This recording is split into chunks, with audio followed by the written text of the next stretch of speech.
अतिशय या ठिकाणी अभिनंदन करायचं आहे मध्य प्रदेशच्या सरकारचं।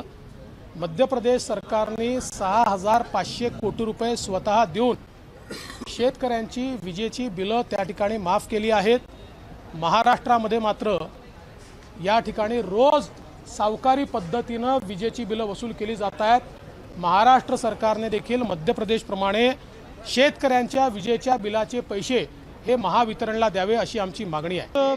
मी आदेश दिले आहेत कारण शेवटी कृषी पंपाच्या संदर्भात वसुली आपली चालूच असते आणि त्यात काही प्रमाणात तक्रारी येत होत्या की आमचे कनेक्शन कापले जात आहेत।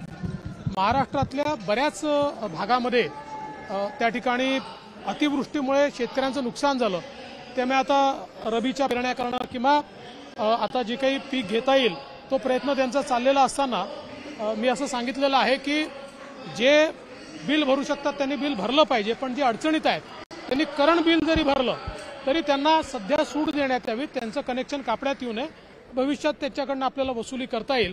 त्याच्यामुळे आता ज्या भागामध्ये डिस्ट्रेस आहे किंवा ज्या भागात अतिवृष्टी झाली आहे अशा भागातनं सक्तीची वसुली न करता केवळ एक बिल त्यांच्याकडनं घेऊन आता कनेक्शन तोडणं बंद करायला मी सांगितलेलं आहे। मला असं वाटतं की विशेषतः जी काही महाराष्ट्र कर्नाटक सीमा प्रश्न जो आहे याच्यावर जी केस चाललेली आहे त्या केसच्या संदर्भात काय सद्यस्थिती आहे, त्यात काय काय आपण केलं पाहिजे, सीमा भागातील आपले जे नागरिक आहेत त्यांना कशा सवलती दिल्या पाहिजेत, त्यांच्या पाठीशी कसं उभं राहिलं पाहिजे, अशा अनेक गोष्टींवर चर्चा झाली आणि या संदर्भात मुख्यमंत्र्यांनी अतिशय स्पष्ट सूचना दिलेल्या आहेत। नवीन वकिलांचं पॅनल देखील आपण तयार करतो आहोत आणि त्यासोबत ही केस एक्सपिडाइट झाली पाहिजे आपला प्रयत्न आहे।